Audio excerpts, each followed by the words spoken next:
And good afternoon, everybody, and welcome to another battle, another episode of GrandTactician Civil War, the Battle of Perryville. We're going to do today the culmination of the Heartland campaign, the Confederate Heartland campaign, the battle for Kentucky, basically, pitting General Don Carlos Buell against Confederate General Braxton Bragg.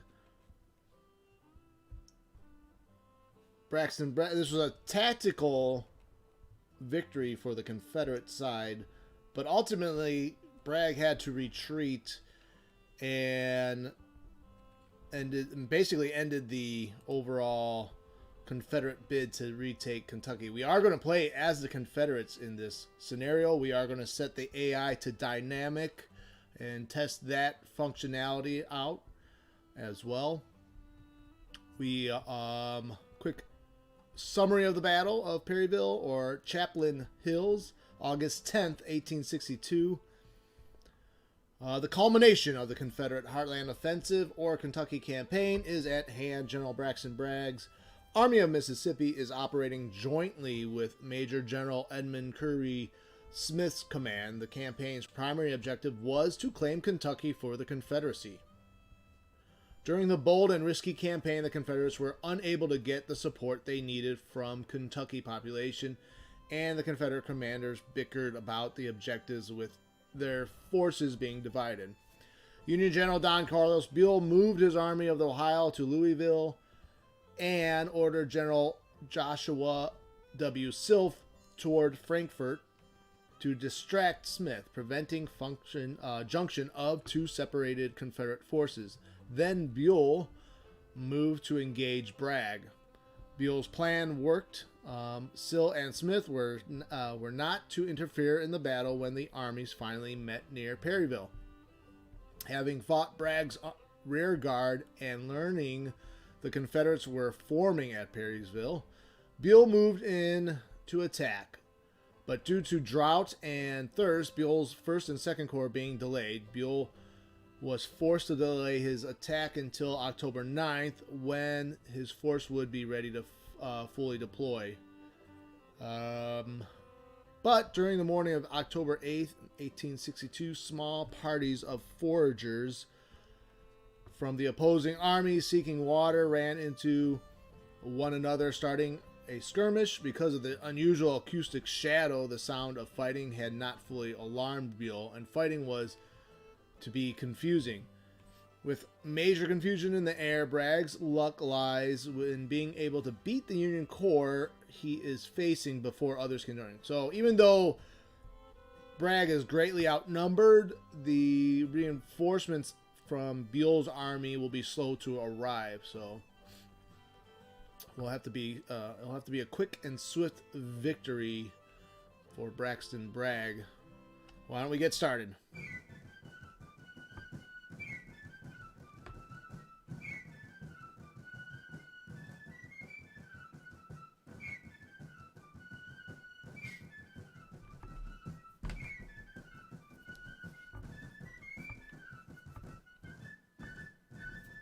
Like these redone black and white photos that have been turned color.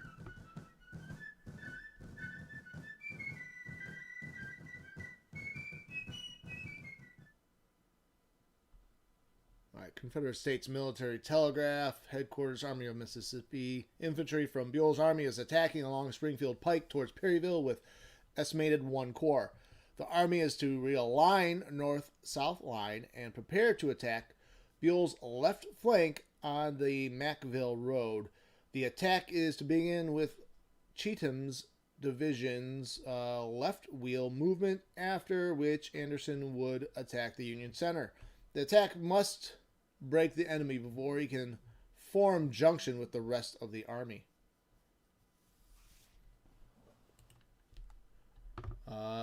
We see ourselves lined up in front of Perryville on the other side of Mitchellsburg Road and the Chaplain River. Ironically or unironically, there is also a stream called Bull Run here.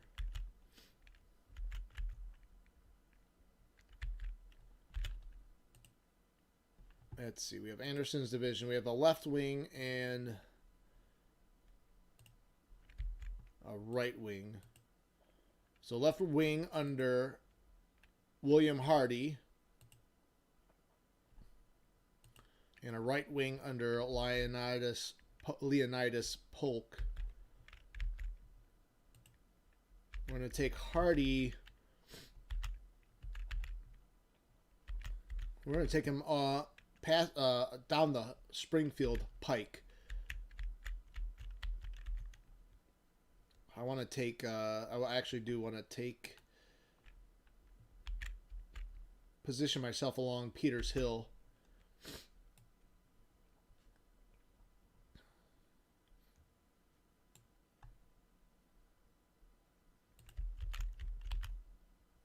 Actually, we're going to move the corps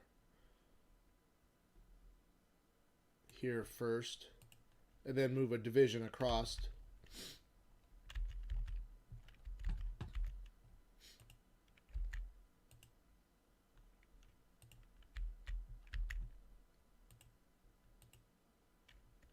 And then we will use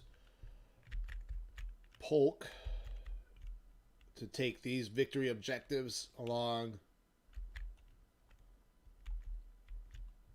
the Macville Road and the Webb House here, and then try to cross into Sinkhole Valley.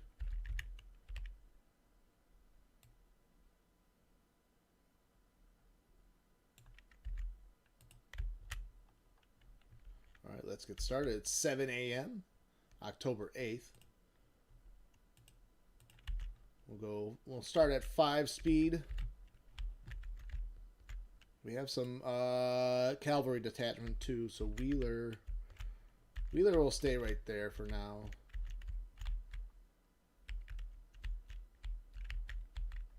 Let's speed up a little bit faster.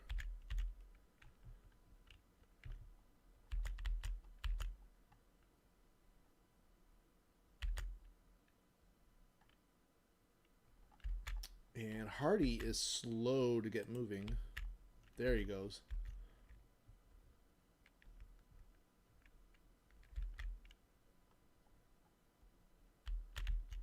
Oh, where's the sound? Okay, there's the sound.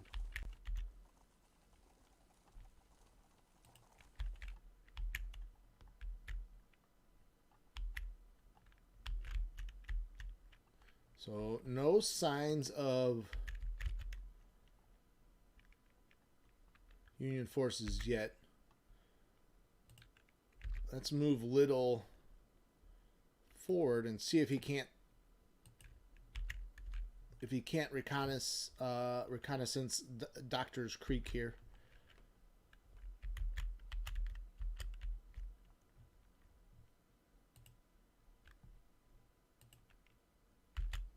Ooh, cohesion is already disrupted.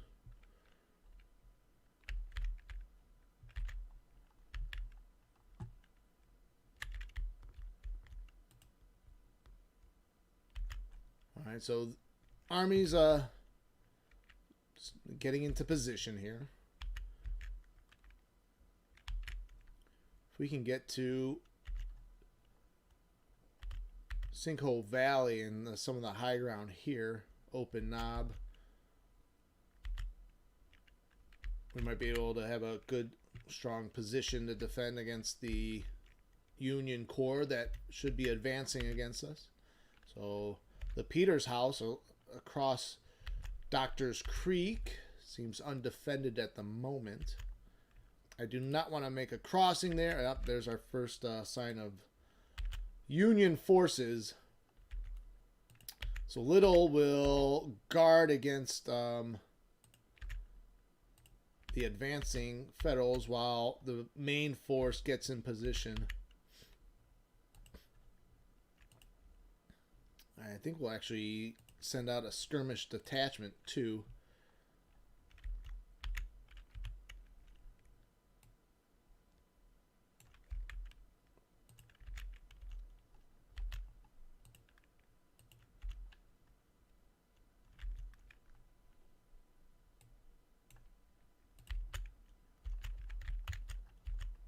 So it has been about 2 hours since we started marching from Perryville. How are the conditions of our troops on the marching? Cohesion's a little disrupted, a little bit winded. So we kind of want them to rest a little bit. We might have to get a division over Anderson's division, maybe.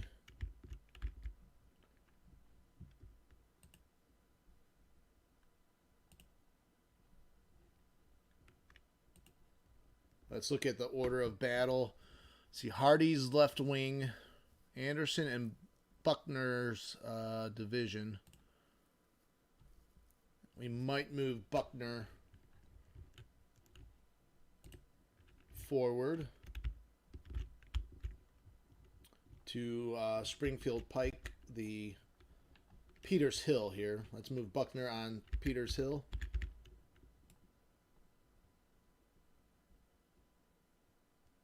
He's got 2 brigades and 2, looks like 2 artillery detachments. Actually, I think he might have 3 brigades. About 5,000 men in all.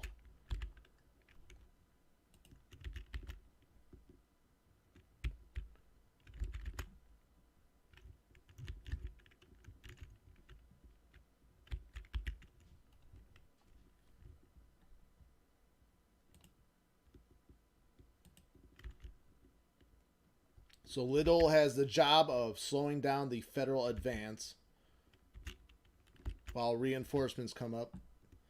So we have some notifications here. McCook arrives.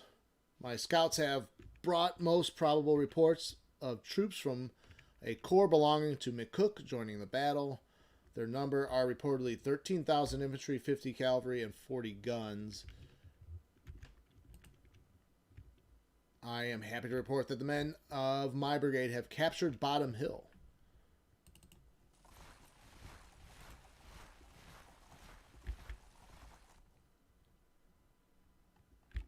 All right, so Bottom Hill is in our hands. We also have, it looks like, the Webb House area on top of that high ground facing the Sinkhole Valley.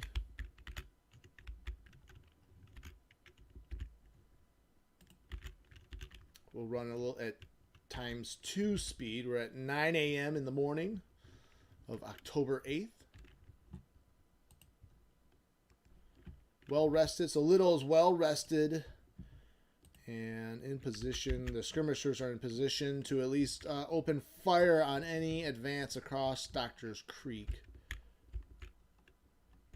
I believe that creek, though, is fordable and not don't really need a bridge crossing to take to go over it, so they could just cross on our flank.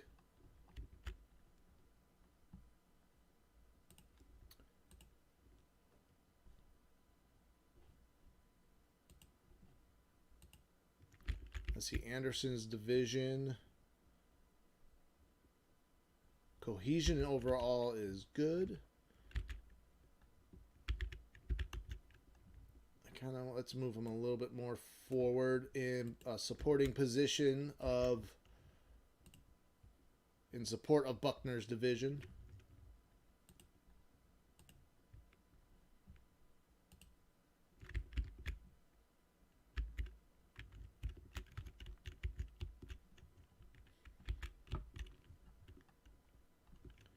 So we have, it's still indecisive, but we have the defensive ground, the better ground to defend, and we have captured some victory objectives, giving us a slight advantage in the victory bar.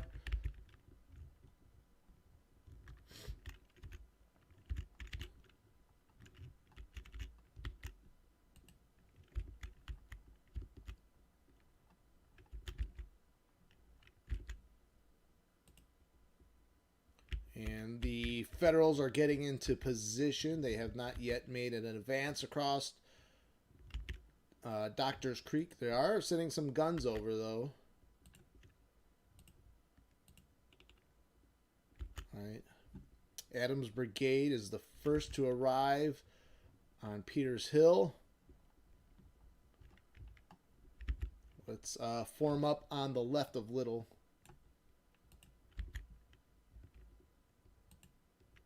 We'll hold Powell in a kind of reserve position.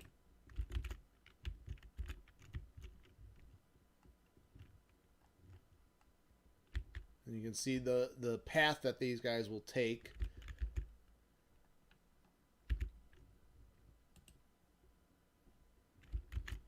Actually, I think I want to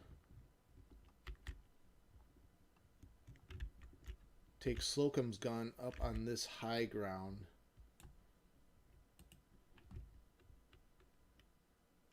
$12-pounder Napoleons. Maybe they can give some long distance support from that position. And then we have these 6-pounder guns that we can bring up closer.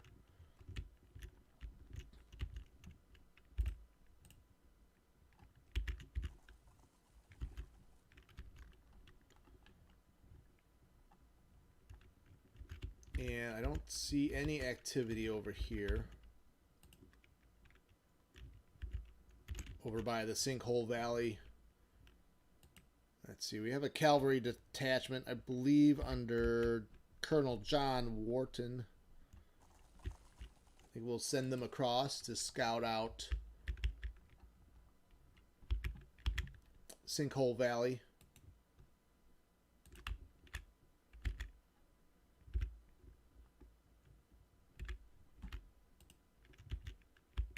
All right, Federals being very conservative and cautious, it looks.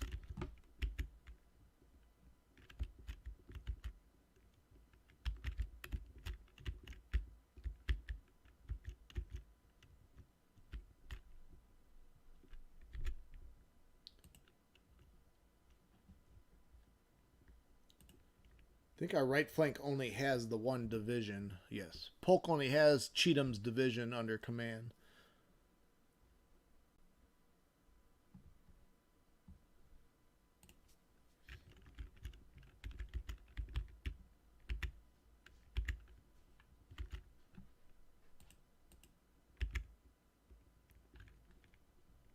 All right, they're sending some skirmishers across Doctor's Creek.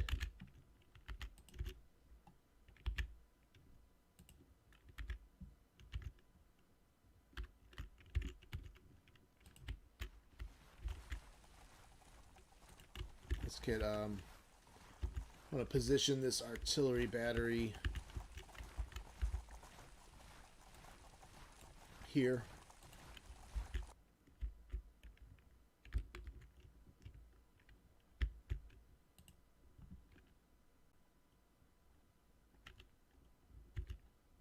So we got Adams on the left of Little. Let's move Jones's brigade up forward too on this little high ground in the woods. Wharton investigating these objectives here along the Benton Road.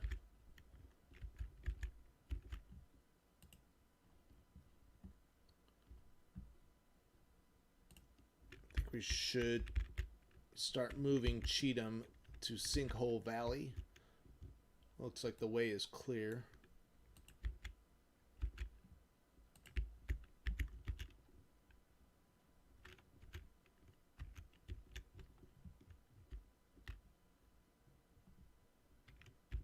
Bushrod Johnson's men seem to be marching through some tough terrain, and they are tired at the moment. Adams' brigade is winded. They're trying to catch their breath.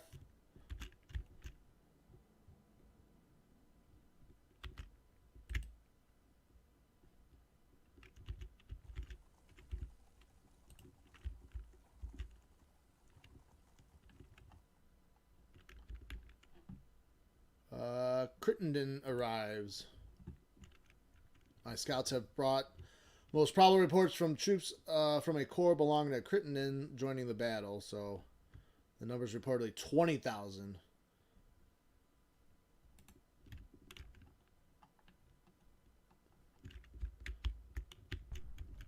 And we hear the first shots being fired, I think, against Little's position. I want to bring Buckner's batteries over here.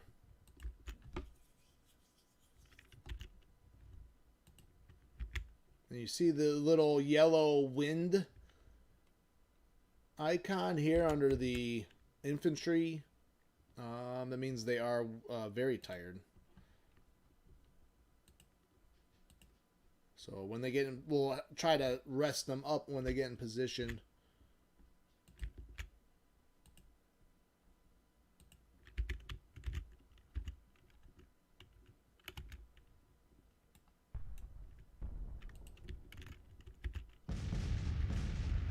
Our guns are in position and firing on the Union position.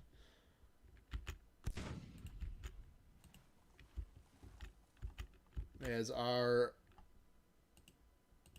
corps or the division under Buckner is getting into position. Let's see how Polk's men are doing. Why is Wharton retreating?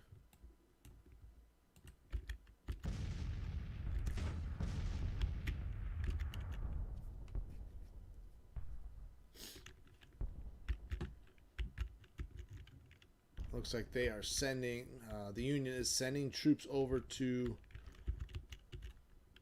Sinkhole Valley.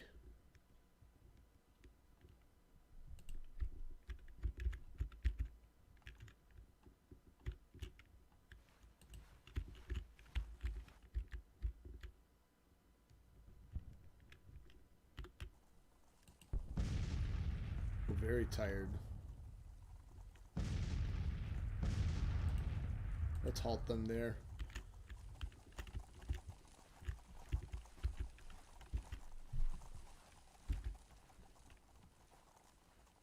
So we're hoping Jones's brigade can at least get some time to rest up. They're very tired after marching into position.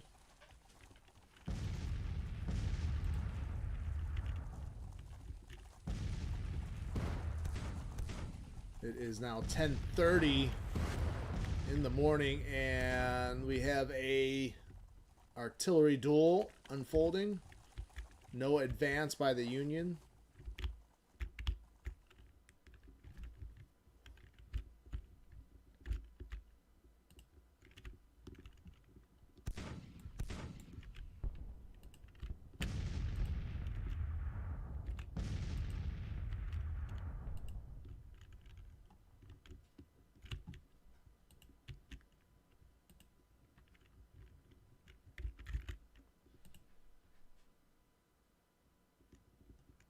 And Polk's men are marching towards Dixville Crossroads.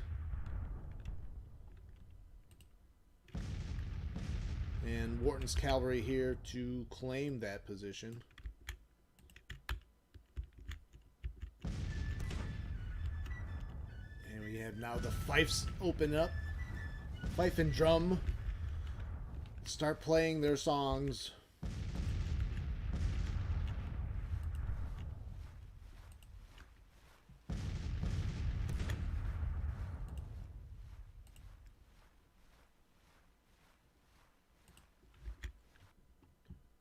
Only 4 losses so far.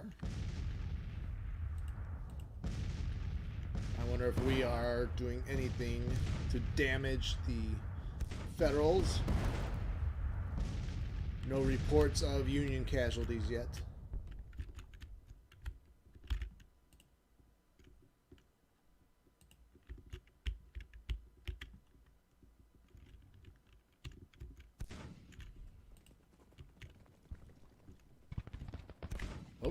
We have rifle fire now.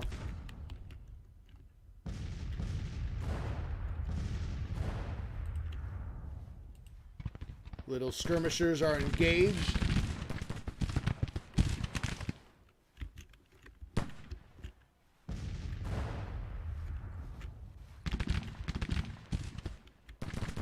I wonder if the Federals will try to attack our left here in the woods.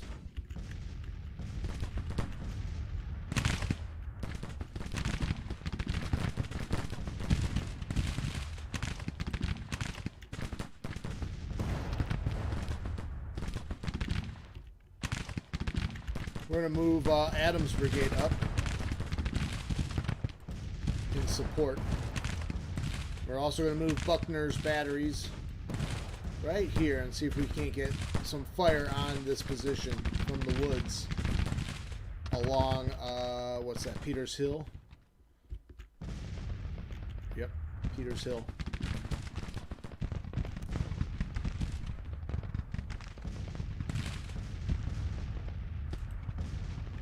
Oh, they were already firing. Probably shouldn't have to move them.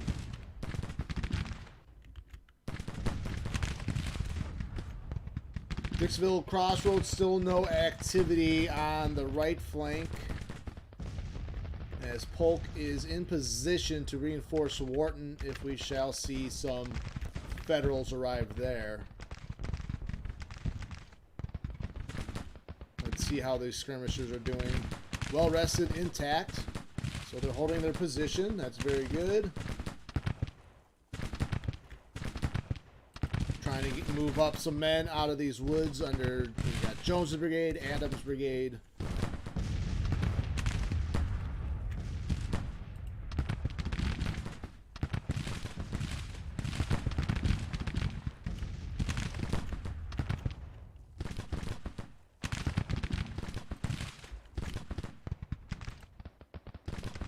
So part of Buckner's division. 42 losses so far.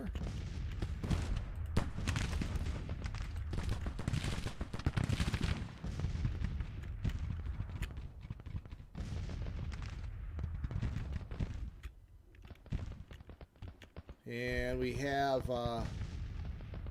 some Union forces, though, on our right here that could move up the Benton Road towards Sinkhole Valley.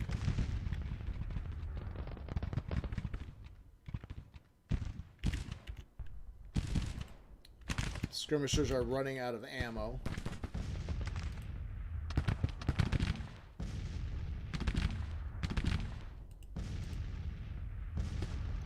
We can recall the skirmishers.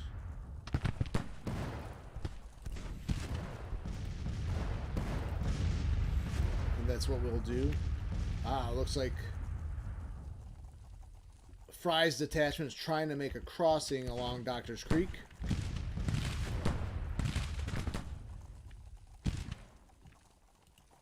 I'm going to deploy skirmishers from Jones's brigade. And we're sending Fry's detachment reeling back.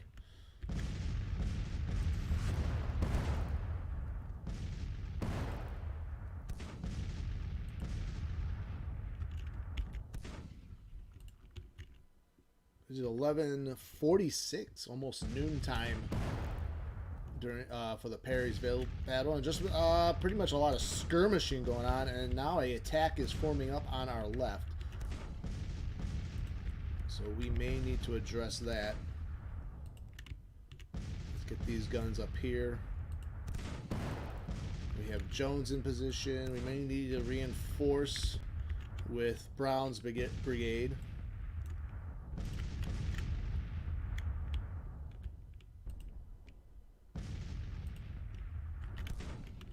So Hardy's Corps, Anderson's division.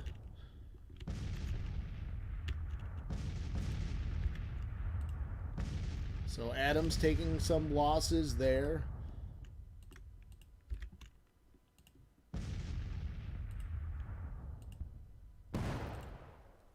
Trying to recall our skirmishers.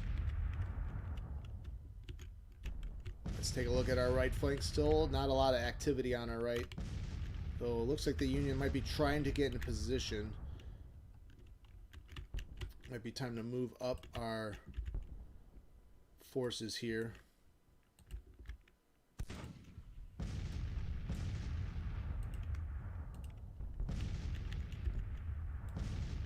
Some guns on the Dixville Crossroads will threaten the Union left.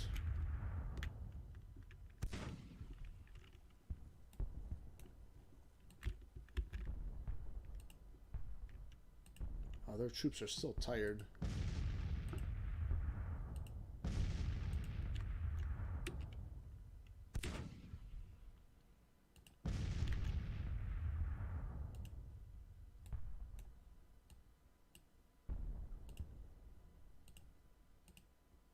Got Maney's brigade. We'll bring them up here. We'll hold back Preston Smith's brigade as kind of a reserve.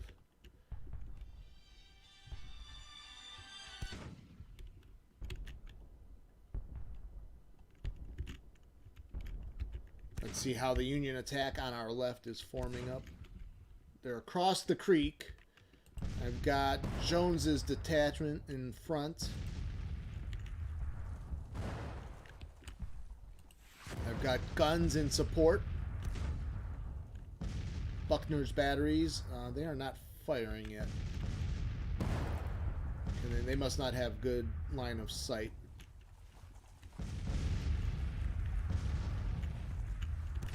Looks like they are forming up on our left to make a strong attack on our left.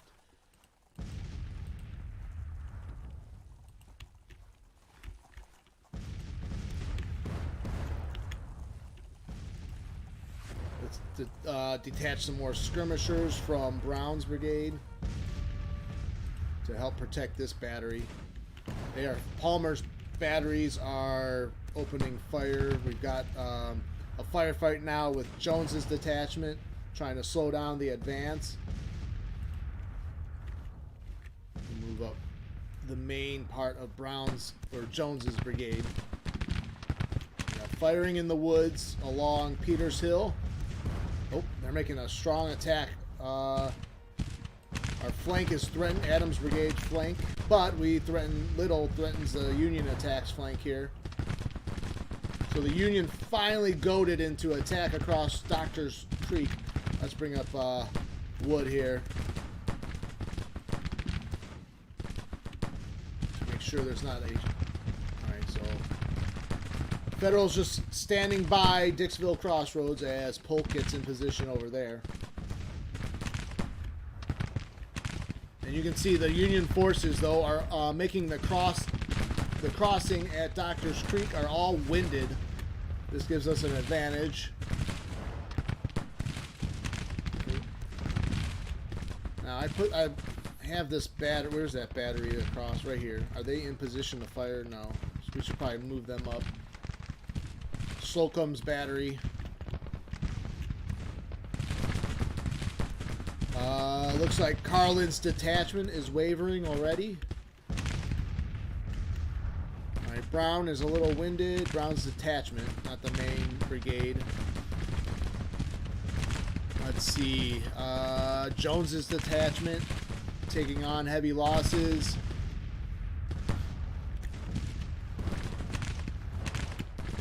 Letting our artillery do the work. Adams' brigade, let's turn you a little bit. Watch that flank. Little, move you up a little bit to fire on this Union 1st Brigade.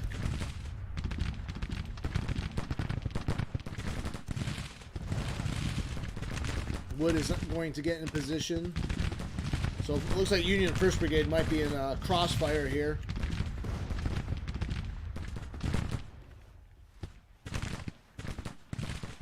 And they looks like they're starting to waver a little bit. But they're going to try to get Adams on the flank.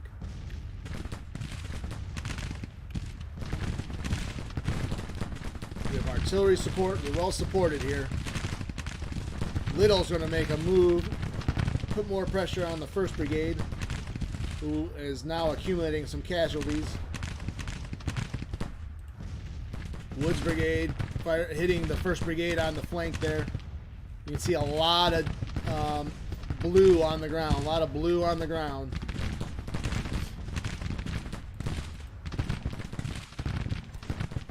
Let's see, is Wood firing? No, he's not even firing.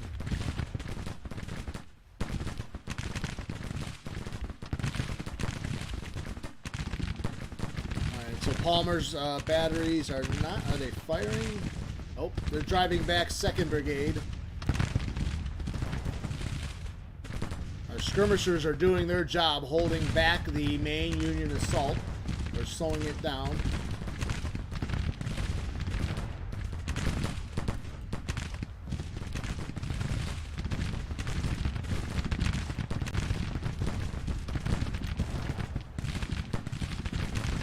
It is 1 p.m. game time right now. No movement on our right flank as the Union force is highly concentrated around Doctor's Creek. Oh no, now that's just Jones's detachment has routed. But we have routed their 2nd Brigade. Let's get Brown's Brigade over here.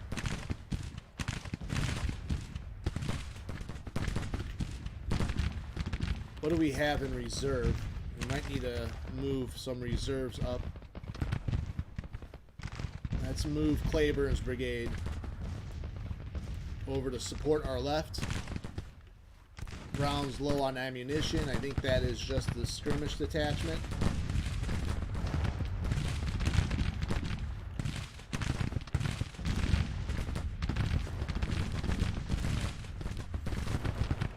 We're moving up Jones's brigade a little bit. And it looks like 1st Brigade is wavering. They've taken on 1,100 casualties. So that attack across Doctor's Creek, very costly on the Union.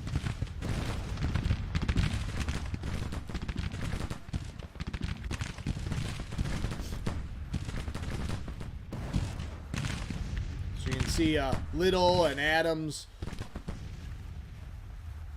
giving the 1st Brigade all the lead they can take.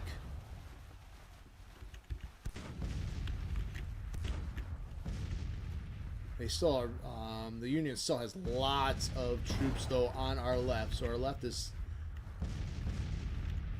threatened for sure. They are fire. Oh, so Slocum's batteries are in position to fire, so from a distance. So we'll leave them there. They're protecting the far left of our position, probably hitting the 31st Brigade. We're trying to move Claiborne's men to our left to reinforce that position. I have Johnson's brigade here that can support the center here across Doctor's Creek, because if we can make an advancement across Doctor's Creek, we can split the Union. So artillery duel now commencing at Dixville Crossroads.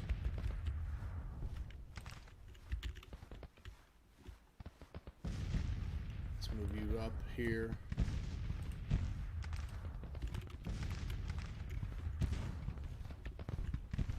Now I expect Union forces to come down Macville Road. Those were their reinforcements should arrive.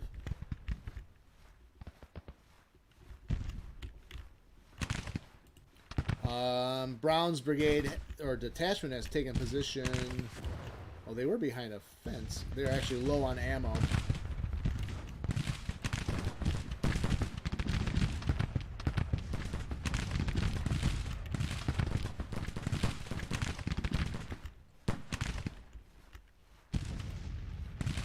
Alright, Claiborne is trying to get into support give Brown's brigade a little bit of relief.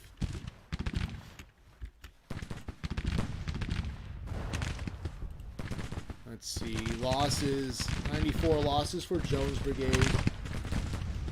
Brown's brigade is still in very good intact, only 21 losses to Brown's detachment.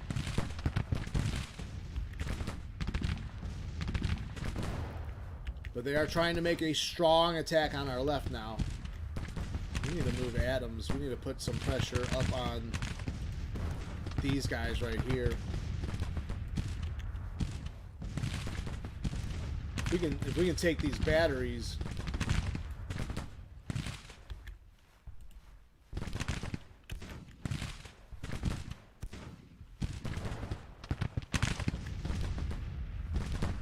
gonna have Wood's brigade is gonna try to take this battery. 1st Division artillery. We'll use Johnson as our reserve here across Doctors Creek. Looks like 31st Brigade might be wavering. How is our right flank? Is our right flank threatened yet? No, just some artillery firing still. I might send Wharton to open knob.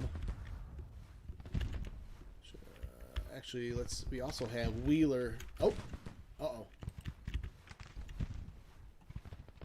Wheeler guarding it. We need to dismount.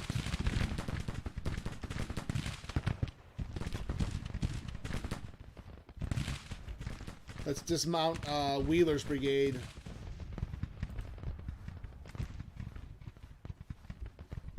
So they might have to withdraw, though, as the Union did send, it looks like, a couple brigades towards our extreme left.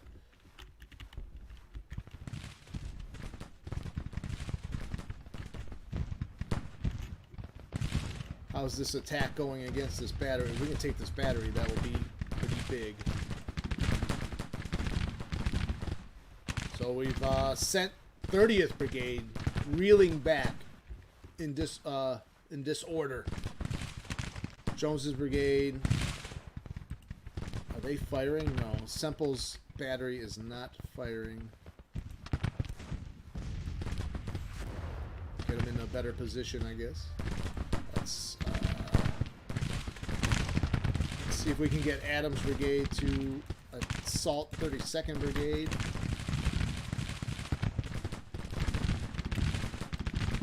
Alright, Woods brigade assaulting 1st Division battery.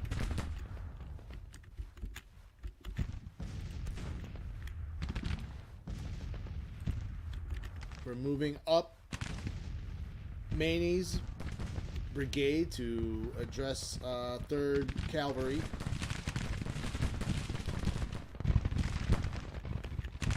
Our forces are still look intact, although our left is being heavily threatened. How is Wheeler hasn't lost any men, surprisingly. A strong attack by the 11th Brigade would send Wheeler back.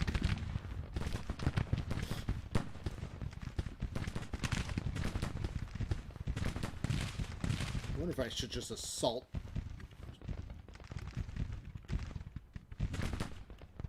We'll just leave it alone. Just Scar. Why risk it? He's holding them back. So we have, so far we are in minor victory territory.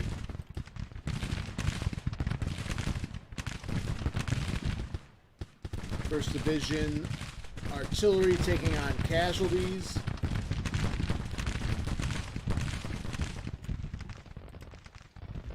Wow.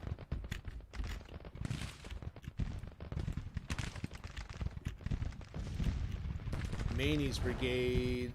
So 3rd Cavalry Brigade of the Union forces is trying to get into or behind our position in between the creek here.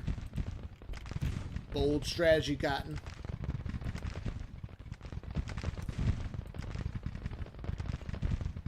Let's throw a detachment.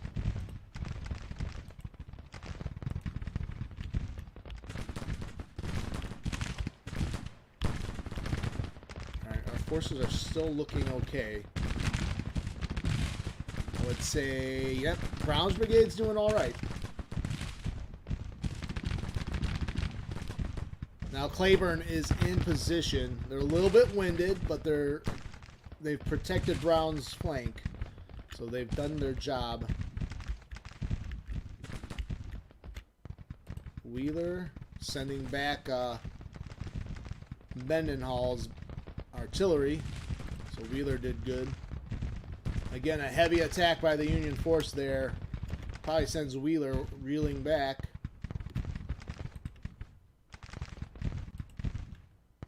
And I think we caught 3rd Cavalry Brigade in a bad position. We've taken open knob with our with Wharton's cavalry. You know, looks like the Union might be starting to move towards Dixville Crossroads. We have a good position here.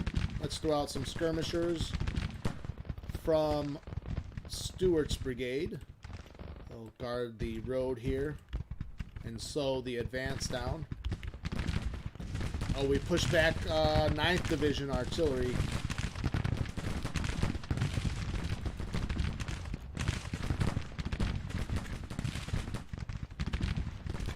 Let's move up. We can really put a lot of pressure on the Union left flank attack.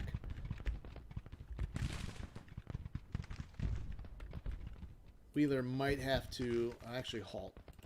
You need to halt. Stay right there. Do not advance. Hold your position, Wheeler. Doctor's Creek is taken.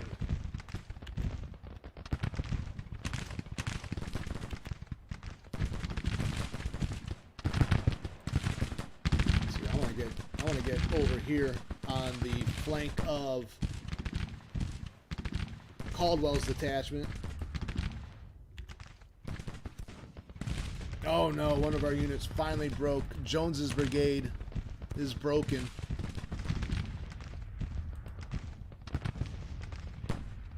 Now, lucky for us, it doesn't look like Union they only have the 32nd Brigade in position to take a benefit of that. I have Adams here. I still have Johnson's brigade as a last resort reserve unit if need be. I want to reposition you, Brown. So Claiborne, Brown defending the left. Can we rally?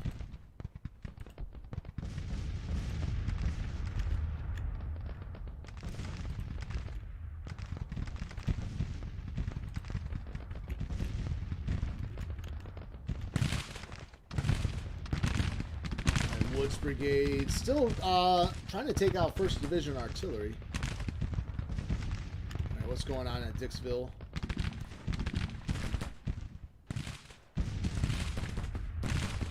So 3rd Cavalry Brigade is taking on heavy casualties.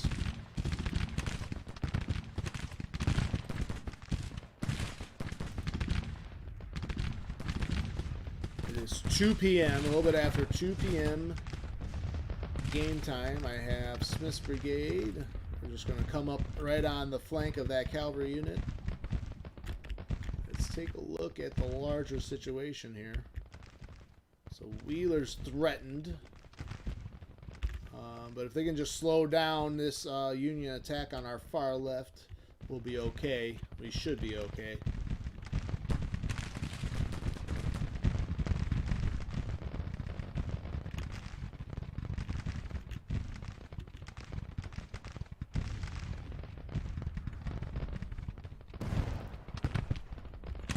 And we're driving back the Union assault here across Doctor's Creek. All right, I'm ready to take this battery.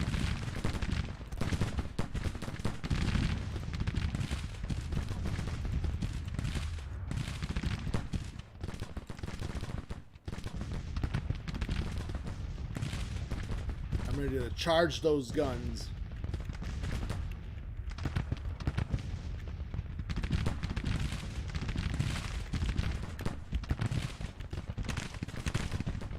See, Claiborne's not even firing.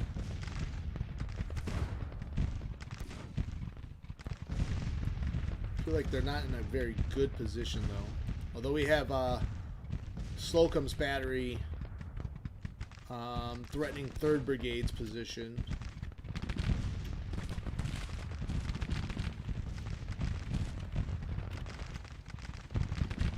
Still not a lot of movement by McCook.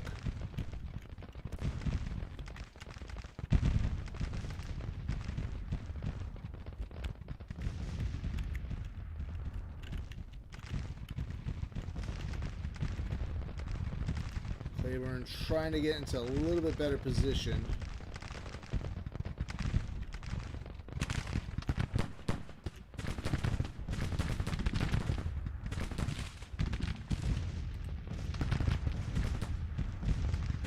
across the creek here.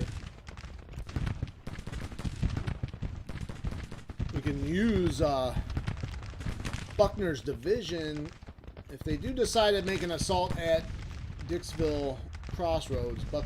We'll need Buckner's division maybe to make an attack on their right flank there at Dixville Crossroads.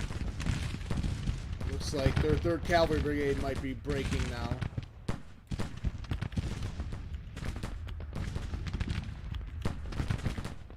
See, how's Claiborne doing? He's rested, so that's good, but they are taking on some casualties. Brown might be in danger.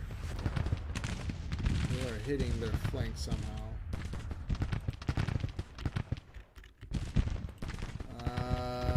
Let's start marching Powell over. Just in case. Oh, they're marching, they're going to try to take this battery out.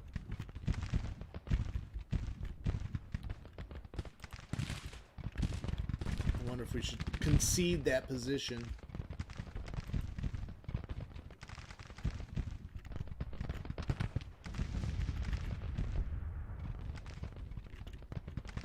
So that's McCook's cavalry. Alright, we sent Gay's cavalry reeling back. So we're in a good position on... just hold that position. Do not follow the routing units. Sheridan trying to rally his troops, but his command is cut off. Looks like we're sending back we were repulsing the Union attack on our left. We are in major victory territory. And I think we'll send Wharton to take this victory objective.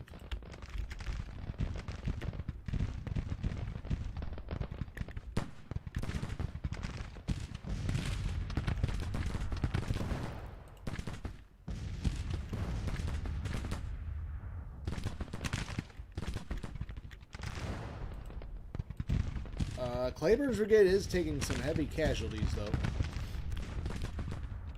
They still have 4 infantry divisions on our left flank, so, and a cavalry detachment threatening the extreme left. Although it looks like he called off that attack.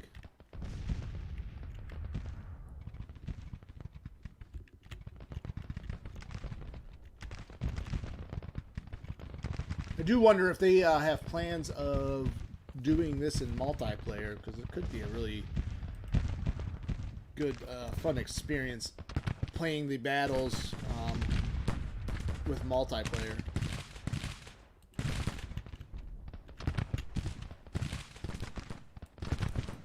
Oh, wait, why they are in hot pursuit.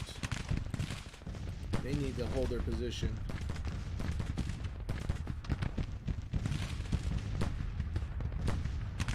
Manny's brigade is going to get destroyed. Halt.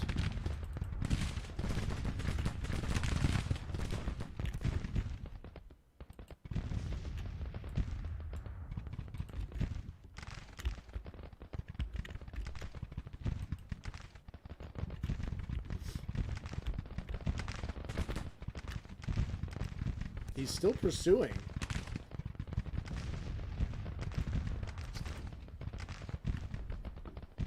Alright, stop pursuing.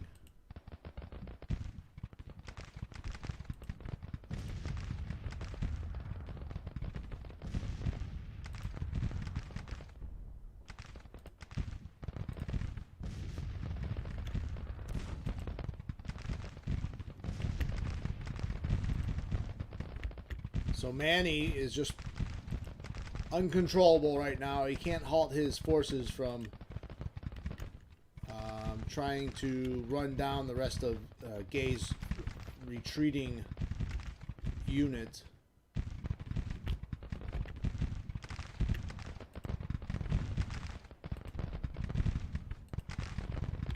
Claiborne still in good condition. Cohesion is intact, so they haven't started breaking, although they've taken some heavy casualties.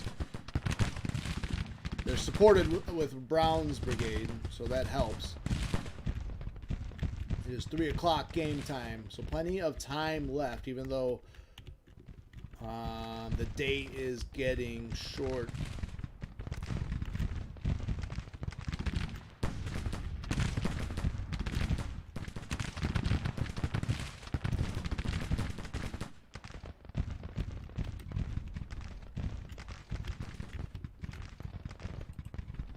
Wharton trying to take the Walker House, or Walker's Bend.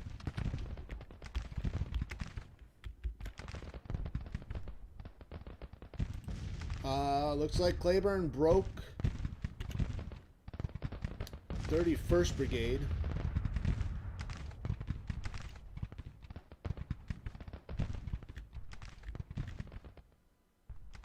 And it looks like their attack on our far left is been called off. Alright, now to deal with these units. We're gonna start coming up here. We're gonna move Wood into position on 36th Brigade.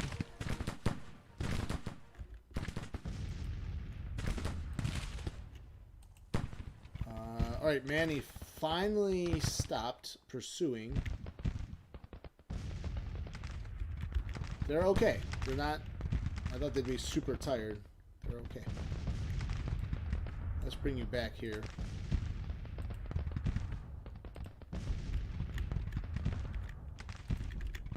We're going to try to speed things up a little bit and see... Are the Union forces giving up, or are they just regrouping for one final attack?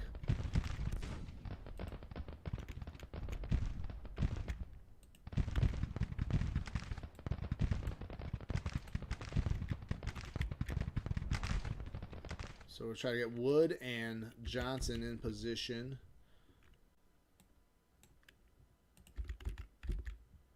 I mean, they still have a couple of intact units, or a few intact units. Stidman, Gooding, Caldwell. This brigade, it looks really strong. Can't get a number on it though.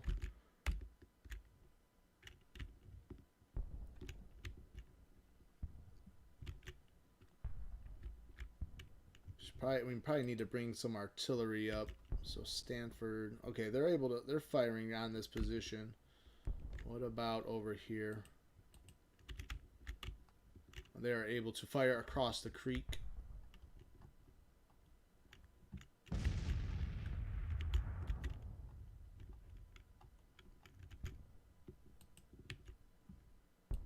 Little will guard Doctor's Creek now that it is in our possession. We don't want to lose it.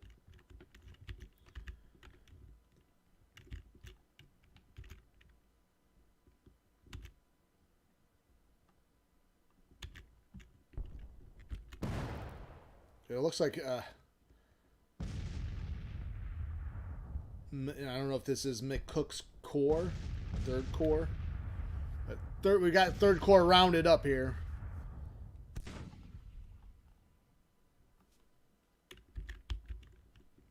Unfortunately, dynamic AI is not dynamic enough.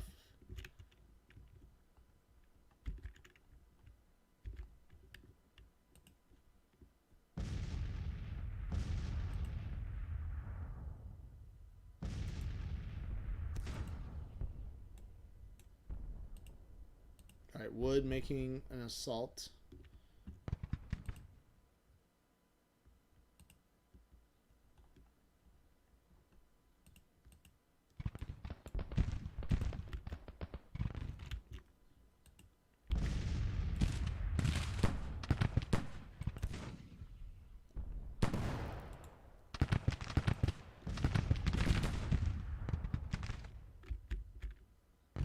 It looks like they're in full retreat. And this is like their rear guard action.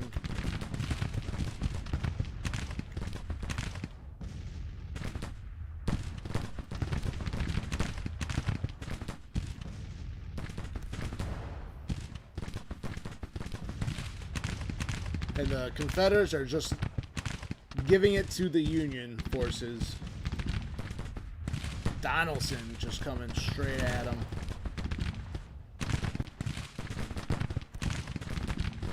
The carnage, the sacrifice.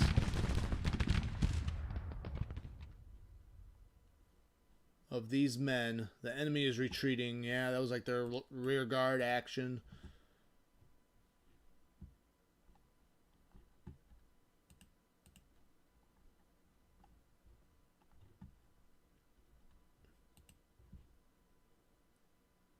Walker's Bend is taken. Just now getting taken?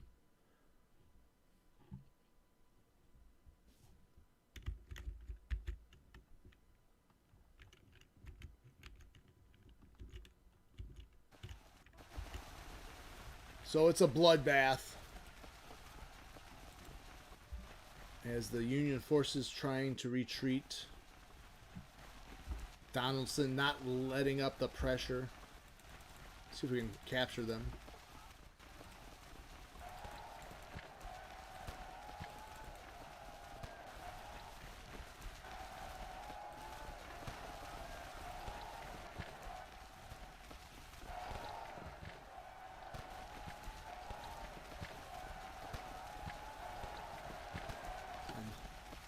Desperate fighting, hand-to-hand fighting.